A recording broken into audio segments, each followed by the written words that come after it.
mwamwanga konsa abana banyu ko Imana iba yarabahaye amabere ngo muyonyeshe undi Imana iba yarabahaye ngo muyamarishe mukanga konsa iminja zanyu ariko mukonsa ibigabo bikuze amabere agwe mukonsa ibyihebe amabere none se ko mwanga konsa abana babo babyaye baturukije mu nda zabo bakonsa abagabo ese umugabo aronka none se arawe ntago debeni yagombaga kwita umwana we kuriya nyine yagira ngo nyine yumva ko atuvamo cyangwa se yumva ibyo tumuvugaho ariko ntago ririya ari izina ryo kwita oya ahubwo ngo ari amazina ngo ni na Dumba wayazanye bundi debeni ngo nta nubwo yigeze atangaza ari amazina ariya ngo Mugisha Paris urango ni Dumba wayazanye ariko ari amazina ubundi debeni nawe yabibonye kuriya nuko rero yaje kuza kuba yatangaza amazina ya nyayo noneho yise umwana we. Yes, ladies and gentlemen, ndabasuhuje kandi mbaye nikaze mwese mukomeza gukurikira ibiganiro kuri Ahabona TV. Mbaye ikaze mwe mwamaze gukora subscribe. Nawe niba utarayikora ukaba uri kureba iki kiganiro, reba munsi no video ukande aho handitse ijambo subscribe, hanyuma kugira ngo tujye tubasha kubana no mu bindi biganiro bigiye bitandukanye. Ngiye mugiye kubana muri iki ngiki Ishoboye Kizo nk'ibisanzwe. Iyi ni Ahabona TV ariko nubundi kandi ndi kumwe na mugenzi wanjye Grace. Reka ntangire rero muha ikaze. Grace, umeze ute? Meze neza. Yego, meze fresh. Meze bon. Yego, amakuru haryo muze turi kwa kangahe? Muze turi wa kabiri. Ni kwa kabiri ni kwa mbere? Turi kwa kabiri da. Iminsi iri kwihuta. Ubu kwezi kwagiye? Ufitiye gahunda ko numva uri kuyihutisha se? Nandi kubona ndi gusaza rege imburagiye.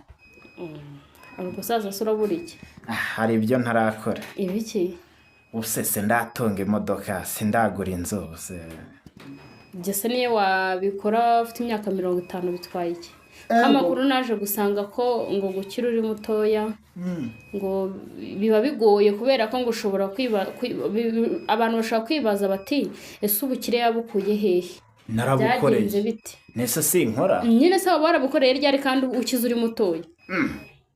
None se erga bwira nk'umwana w'imyaka 20 ufite inzu ye akagira imodoka ye akagira amafaranga kuri ubuse kiramana afite bikeya ni urwo rugero 20 ariko nimba ari namukuru se burarengeje 30 biriya ni nk'amanu amana aracyari muto biriya ni nk'amanu ni bya bintu ujya kubona ukabona bise bikwidumburaho ukabona biraje asha iyo umuntu yakoze ariko iyo umuntu yakoze nase nta muntu ukora agakora imyaka 20 ariko ibyo byose kiramana uri kuvuga afite atarabigeraho yabari inyatsi kandi koko hari nabo nawe yasanze muri sinema uri umupagane niba wizera inyatsi hari abo yasanze muri sinema na n'ubu bakigira we ahubwo akoresha ubwo rero waba ushatse kuvuga ko we yaba yarabibonye kubw'impamvu se oya nyine akenshi ngewe nizera ko hari igihe gukena biba ari karande ugakora pe ukaba unabyuka kare imbere y'abandi ariko ntugere ikigeraho.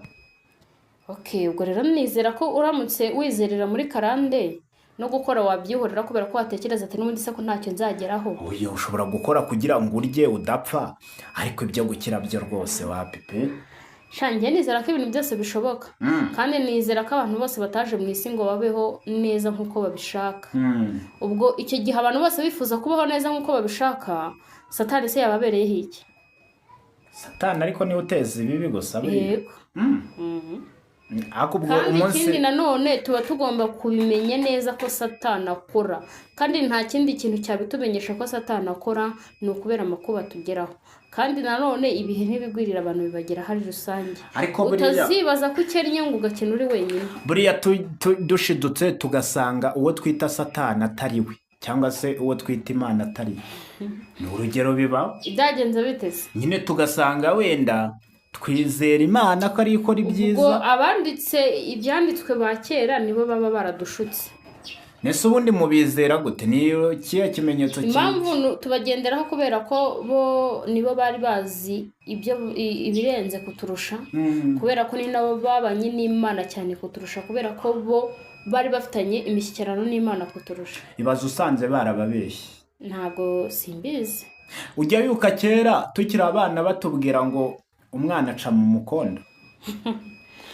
aya nta impamvu, kandi babivugaga mu buryo bwo kutwigisha impamvu ntabwo byari ngombwa ngo bababwire ahaca, ahubwo ni kwa kundi nyine umubyeyi agenda abeshya umwana kugira ngo ibindi azabimenyeshwe yamaze gukura, bitewe n'uko wenda imyaka atarageza igihe cyo kumenya ibintu bigiye bitandukanye. nuko rero namwe hari ibyo mugihishwe, nako natwe twese none ko wowe uri kwikuramo. natwe twese hari ibyo ntabwo uri umuntu ukeneye kuba wasanga ijuru bavuga ari ugutunga ibiceri, ari ugukira. ikuzimu habaye niyo yaryo, niba ari Amavubi na Rusato, niba ari Rusato, niba ari Rasato, ntabwo iby'imipira njya mbimenya rwose. nanjye nabyumvishije gutya, ariko nyine match yabaye tu.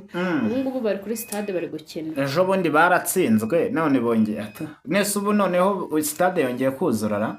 none se ubu ngubu ko ari amafaranga ko bari bahuruye kubera ko ari iby'ubuntu, ubu ngubu byaba ari amafaranga bakuzura, ntabwo bakuzura. sinumva ngo ni 1000 se, nyine bahereye ku biceri bikeya.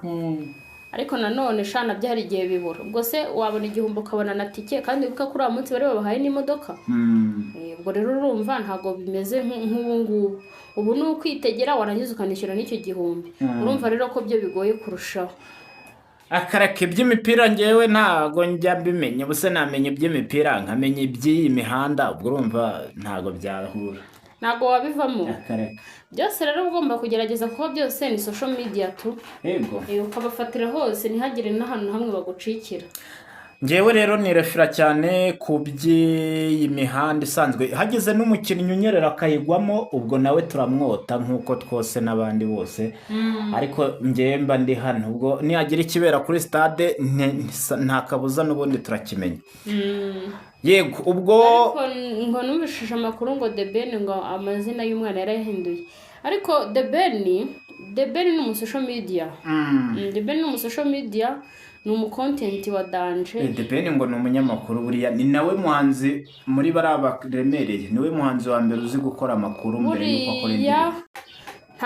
ntago The Ben yagombaga kwita umwana we kuriya, nyine yagira ngo nyine yumva ko atuvamo cyangwa se yumva ibyo tumuvugaho, ariko ntago riri ari izina ryo kwita. ahubwo ngo ari amazina, ngo ni na Dumba wayazanye, bundi The Ben ngo nta nubwo yigeze atangaza ari amazina ariya ngo Mugisha Paris buriya ngo ni Dumba wayazanye, ariko ari amazina ubundi The Ben nawe yabibonye kuriya. nuko rero yaje kuza kuba yatangaza amazina ya nyayo, noneho yise umwana we. yamwisemo amazina ye, harimo n'ay'umugore we. nyine bavanze, nyine ni bya gisirimu. nibyo barabona ari abasirimu. The Ben aratwika cyane. The Ben uzarebe niyo agiye gukora igikorwa, wenda nko gukora ibitaramo cyangwa se nko gusohora indirimbo, arabanza agakora akantu kabavugisha amagambo kugira ngo icyo gikorwa nyine yakoze namwe muze kukiyumvamo nyine tu. buriya ngo kugira ngo umwana tumenye ngo yitwa Paris, Dumba ukuntu ngo yabigenje. ubundi ngo Pamela yaciye mu Bufaransa agiye gupimisha inda. agezeyo nyine baramupima inda nk'uko bisanzwe, noneho Dumba aramubwira ati umugabo wawe ari gutwika hano mu Bubiligi, uri kumva? ati n'ubundi ko utarageza igihe cyo kubyara waciye hano ukamutegereza. noneho Pamela agera mu Bubiligi, ibise deja byamaze kumufata, nubwo wabonaga umugabo wamuzana kuri stage, ariko buri igihe rero The Ben, kuko n'icyo gihe The Ben yaravuze ati umugore wanjye agomba kubyarira hano kugira ngo nzahore mpibuka mu Bubiligi. kandi nanabyara umwana wanjye nzamwita urwibutso runyereka ko yabivukiye hano. urumva iyo umwana avukiye mu nzira cyangwa se akavukira mu rugo, ni ibintu muhora muzirikana. no kwa muganga aho wabyariye ntago biho ko wahibagirwa niyo waba warimutse aho hantu wari utuye. ubwo rero nawe urabyumva, ntago The Ben yakibagirwa ko umugore we yabyariye mu Bubiligi. ariko nyine kugira ngo azirikane urukundo bamugaragariye, kuko icyo gihe banamuhaye na kado. nabonye abadamu bo mu Bubiligi bariteranyije bagahereza Pamela impano. bamuhereza impano, rero nawe yarababwiye ati ngomba gukora ikintu kizasigara hano. ubwo niko kwita rero amazina umwana we, sinzi ngo yamwise niba ari Icyeza niba ari Ikeza Ola irindi ntago ndyibuka niba ari Rona Ikeza Ola Rona Mugisha.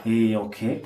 Ubwo rero ngo buriya Rona na Ola bifite ikintu bisobanuye mu muri biriya muri kira gihugu cy'Ububirigi. Yego.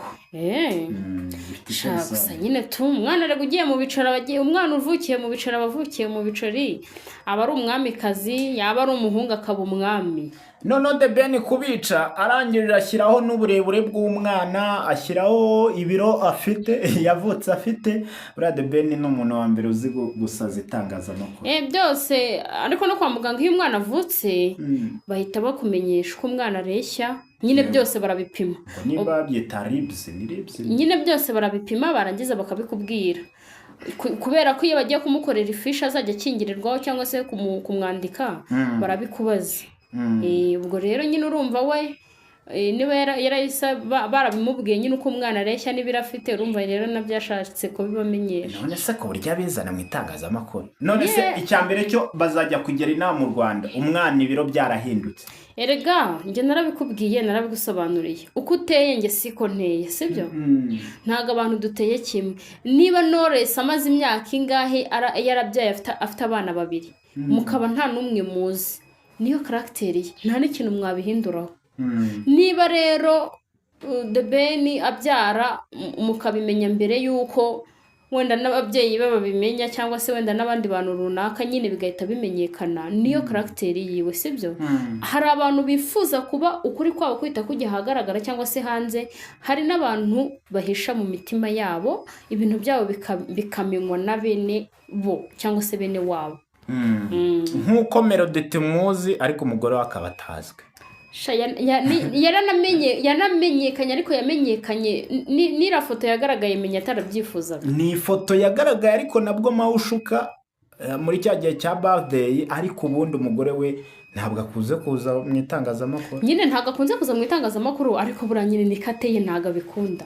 Ntabwo abikunda kandi koko ngewe nanabimwubahira. None se umugore afite izindi business ziwakora ntabwo ari umu social media sibyo.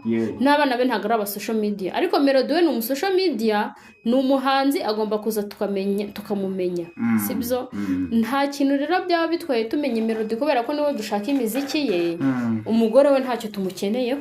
Hari icyo tumukeneyeho umugore wande wa Melody turamukeneye. Nge nta kintu nawe tugomba kumenya amiyumvo y'umugabo we. Bikumara umugabo we hari igihe atwika nyine mwifuza kumenya mu rugo biba bimeze.